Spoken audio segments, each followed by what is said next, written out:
Guardian newspaper. We'll also have the Nation newspaper, Punch, The Explainer, Echo News, and Lausa Alert. Starting with the Guardian newspaper, UTME, JAM reveals Lagos Owerri centers affected by technical glitch. The Joint Admissions and Matriculation Board, JAM, has confirmed that technical errors disrupted the 2025 Unified Tertiary Matriculation Examination UTME results for candidates across 157 centers in Lagos and Owerri zones. JAM Registrar Ishak Oloyede on Wednesday revealed that within 24 hours of rigorous work, they were able to isolate where the problem emanated. Carelessness caused glitch in UTME results, says JAM Registrar. The Joint Admissions and Matriculation Board, JAM, says the 2025 UTME could have been its finest yet, were it not for the carelessness, negligence, and lack of concern exhibited by the agents entrusted. JAM Registrar Ishak Oloyede made the statement on Wednesday during the press conference addressing the mass failure of this year's exam. FG establishes National Guards to secure 1,129 forests. The federal government has approved the establishment of a National Forest Guard initiative aimed at reclaiming Nigeria's forests from terrorists, bandits, and criminal gangs. Presidential spokesperson Sunday Dare, in a statement on Wednesday, indicated that the recruitment and deployment of forest guards will commence immediately, targeting all 1,129 forests across the country. Inflation, reps warn CBN high interest rates may backfire. The House of Representatives Committee on National Planning and Economic Development has warned the Central Bank of Nigeria, CBN, against the unintended consequences of sustaining high interest rates in its fight against inflation. Chairman of the committee, Rep.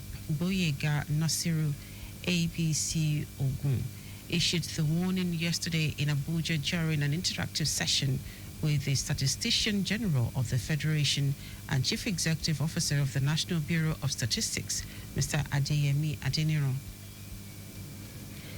NIMASA says digital reforms target revenue leakages, regulatory efficiency. The Nigerian Maritime Administration and Safety Agency, NIMASA, says its ongoing process digitalization is designed to enhance transparency, efficiency, and accountability, while blocking revenue leakages and ensuring that funds due to the government are not diverted into private hands. The agency emphasized that past revenue shortfalls were largely the result of outdated manual processes, fragmented data systems, and inadequate digital enforcement mechanisms, all of which enabled exploitation for personal gains.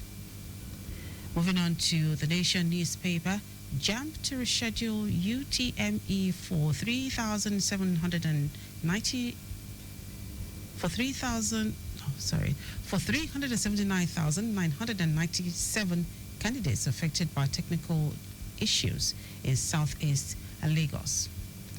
The Joint Admissions and Matriculation Board, JAM, has said it would schedule 379,997 candidates affected by technical glitches in the 5 states of the Southeast and Lagos to retake the Unified Tertiary and Matriculation Examination, UTME.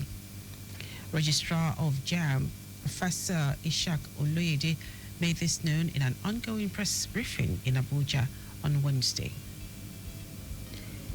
FCT's 1.783 trillion naira 2025 appropriation bill scales second reading in Senate. The Federal Capital Territory FCT's 1.783 trillion naira statutory appropriation bill for 2025 on Wednesday scaled second reading in the Senate. The resolution of the Senate followed an executive communication from President Bola Ahmed Tinubu transmitted to the Senate, which was subsequently passed for first and second reading. Senate President Godswill Akpabio read the President's letter of request seeking the Senate's consideration and approval of the FCT 2025 appropriation bill.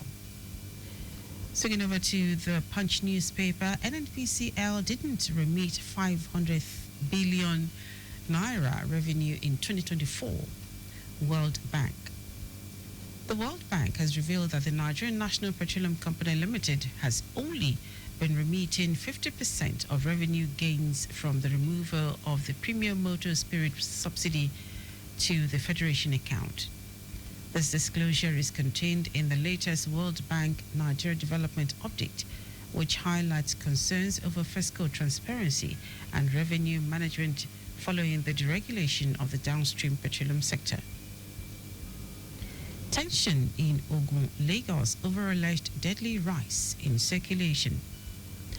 There is tension in parts of Ogun and Lagos states over rumors that there is deadly rice in circulation.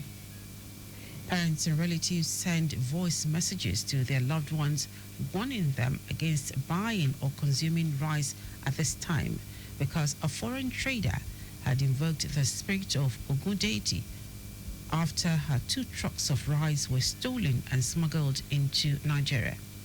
In various voice notes forwarded to the paper, the speakers maintained that 2 trucks of rice were stolen from a neighboring country and were later smuggled into Nigeria through the Idiroko border and the Seme border.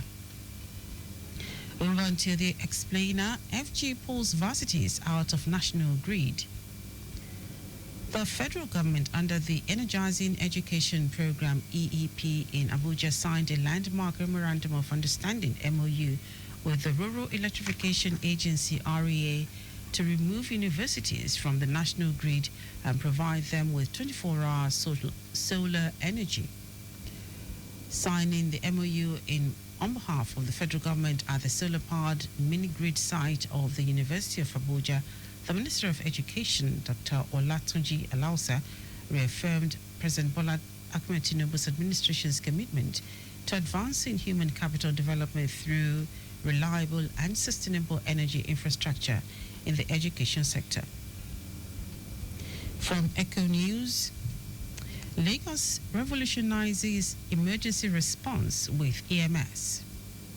Bolstered by the governor's decisive approval, the Lagos State government, through the Office of Transformation, Creativity and Innovation, OTCI, in collaboration with the Ministry of Health, is set to launch a groundbreaking emergency medical services EMS agency.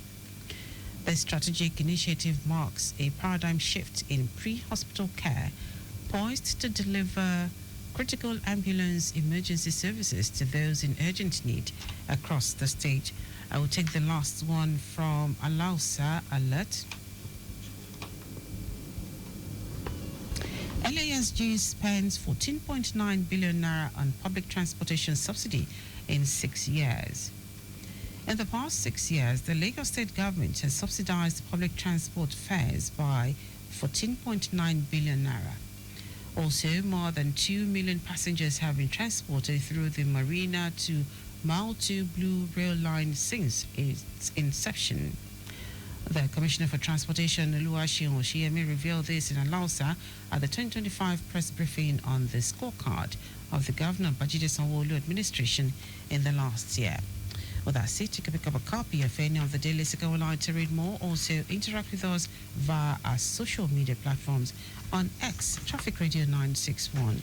Instagram, Lagos Traffic Radio 961. On Facebook, Lagos Traffic Radio 96.1 FM. You can also subscribe to our YouTube channel, Traffic Radio 961, and follow me across social media at Dele Agadumo.